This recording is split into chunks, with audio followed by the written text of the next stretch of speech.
bacteria, it's a prokaryote, and it reproduces by binary fission, which is a process by which one parent cell divides to form two progeny cells, and one cell gives rise to two cells. So we say that there is exponential growth in the bacteria. So one bacterium when it gives rise to two bacteria, and after like 4 cycles it will produce 16 bacteria. So this is how fast the bacteria can grow.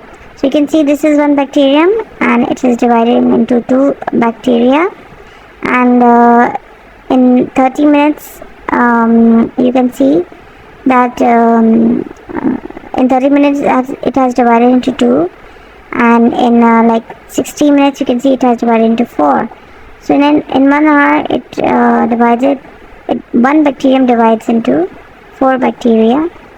In the same manner, there may be other bacteria in the colony, so you can imagine the amount of bacteria which can result in 24 hours. So this one bacterium, after like 120 minutes, it has given 16 bacteria. So if there is more than one bacteria, so you can imagine the number of bacteria after 4 divisions. So binary fission is the process by which a bacteria divides and grow by increasing in cell number, and replication is this is a method of replication by the bacteria and increase in population. So how it is different from mitosis is that binary fission occurs in prokaryotes, whereas mitosis occurs in eukaryotes. And in binary fission, there is the bacteria is actually not growing in size, but it is replicating, whereas in mitosis this occurs when there is a growth requirement in an organism. So generation time is the time required for a population of a bacteria to double in number. And what does it depend on? It depends on what the species doubling, what is the amount of nutrients, whether that species or that bacteria is present, the temperature, the pH, and other environmental factors. E. coli doubles every 20 minutes, whereas Mycobacterium tuberculosis doubles every 12 to 24 hours. So Mycobacterium tuberculosis is very slow to double, and as compared to E. coli, which is very fast. Okay. Now there are specific phases of growth in bacteria. The first is the lag phase, and it is the log phase, stationary phase, and then the dead phase. So we will see what is the lag phase. Now early part of the growth is the lag phase. In the phase of binary fission in a bacteria, vigorous metabolic activity is there, but the cells do not divide. So bacteria, they are preparing to divide, and this can last for a few minutes to up to some hours. So if we draw a graph representing on the y-axis the number of cells, and the x-axis tells us the time. This is the time when we inoculated the bacteria on a culture media or any place where there is requirement of the nutrients are there in a good amount. So you can see this phase is a lag phase, where the bacteria, there is high metabolic energy in the bacteria, but it is not dividing, and this phase is the lag phase, so the bacteria is getting ready to multiply. Now the log phase or the logarithmic phase is when rapid cell division occurs, and the bacteria, they are using nutrients and secreting waste products. Now in this log phase, the rate of growth of the bacteria is more than the rate of death. So the drugs like beta-lactam drugs such as penicillins, they target the bacteria in the log phase, because the drugs are only effective when the cells are making peptidoglycans or when they are dividing. So you can see here that in the log phase, the number of cells are increasing, and in a very short period of time you can see how much the number of cells are there. So this is the log phase, in which there is an exponential growth of the bacteria. Now the third phase is stationary phase, when the nutrients are depleted or toxic products cause growth to slow until the number of new cells balance the number of cells that die, resulting in a steady state. So in this stationary phase, the rate of growth is equal to the rate of death. So here you can see the same graph where the number of bacteria is not increasing and it is not even decreasing. So this is the stationary phase, when the rate of growth in the bacteria is equal to the rate of death, and this occurs when the nutrients are getting depleted. Now the death phase is the final phase, which is marked by a decline in the number of viable bacteria, in which the rate of growth is less than the rate of death. So more of the bacteria are dying in the death phase, and you can see the number of bacterial cells are declining and going towards the baseline. Now this is another diagram which shows this is from your Levinson, and this gives the phases of bacteria. The A is a lag phase, then B is a log phase, then C is a stationary phase, and D is a death phase.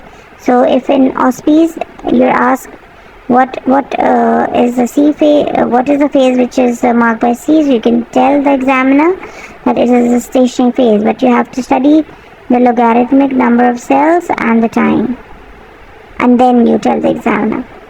Okay, now we come to the aerobic and anaerobic growth in the bacteria.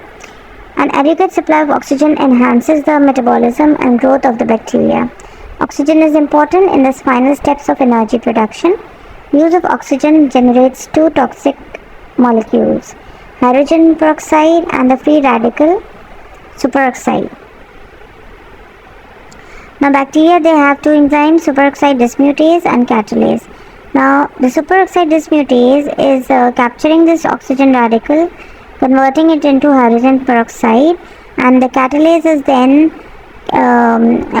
breaking the hydrogen peroxide into water and oxygen. Now obligate aerobes, these bacteria, they require oxygen. Facultative anaerobes, they utilize oxygen, but they can use the fermentation pathway to synthesize ATP in the absence of sufficient oxygen. So facultative anaerobes, as the name say, the first choice of these bacteria is oxygen, but if it is not present, then they can utilize the fermentation pathway. Obligate anaerobes, that means they cannot grow in the presence of oxygen because they lack either superoxide dismutase or catalase or both, so they die if they are exposed to oxygen, because these enzymes, superoxide dismutase and catalase, is absent in the anaerobes. Aerobic bacteria, the most important bacteria, Mycobacterium tuberculosis, it requires oxygen, uses all these pathways of energy generation. They do not have a mitochondria, but they use the plasma membrane.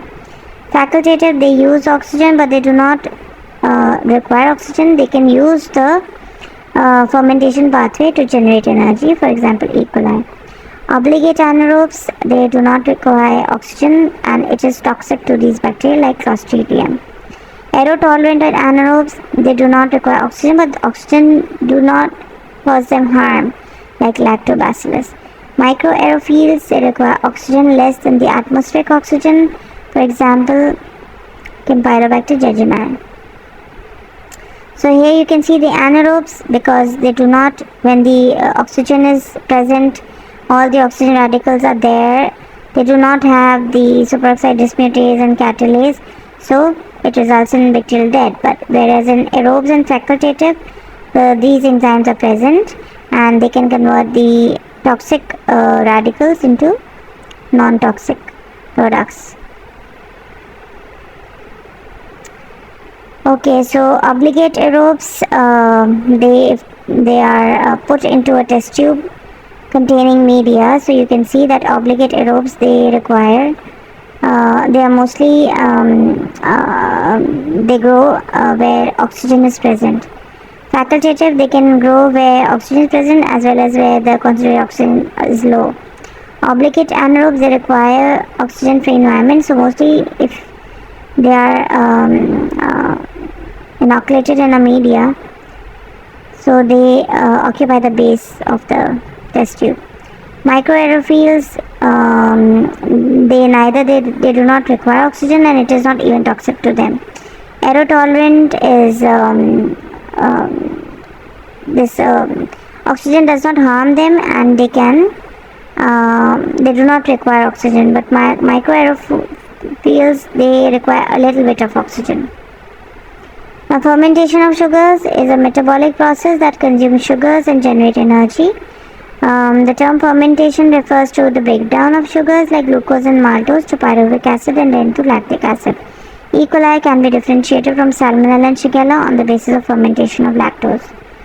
Lactose is a disaccharide composed of glucose and galactose, and fermentation is also known as glycolytic pathway, and this is a process by which facultative bacteria generates ATP in the absence of oxygen. Now, when the bacteria fermentates glucose, it is converted into pyruvate and lactase, and it turns the medium, it changes the color of the medium according to the indicator. For example, if the phenol red is present as an indicator, the medium changes yellow. I showed you the picture of different medias, culture medias, and when we discussed triple sugar iron media, you can see that it was red in color, and then if there was fermentation reaction in the media, the color of the media changed into yellow.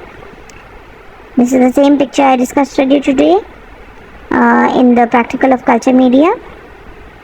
So there is fermentation which is occurring in this media, and it has converted from one color to another. That means fermentation process has occurred. Now, iron metabolism, bacteria for its growth, it requires iron, and they have these bacteria, they have a very high iron binding compounds called siderophores, which are required by these bacteria to grow.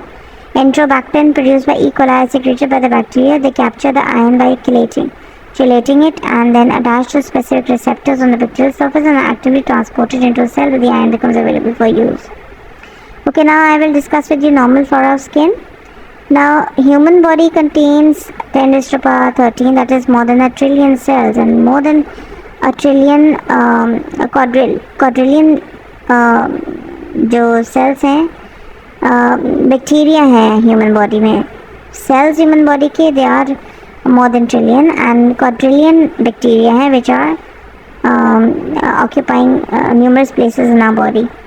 Now, the nose, mouth, pharynx, and larynx and trachea, they have these bacteria, Streptococci, Neisseria, Corynebacterium. The skin, it may have Staphylococcus and Corynebacterium. Intestine, it may have Bacteroides, Proteus, Pseudomonas, Bacillus, Clostridium, and Streptococcus.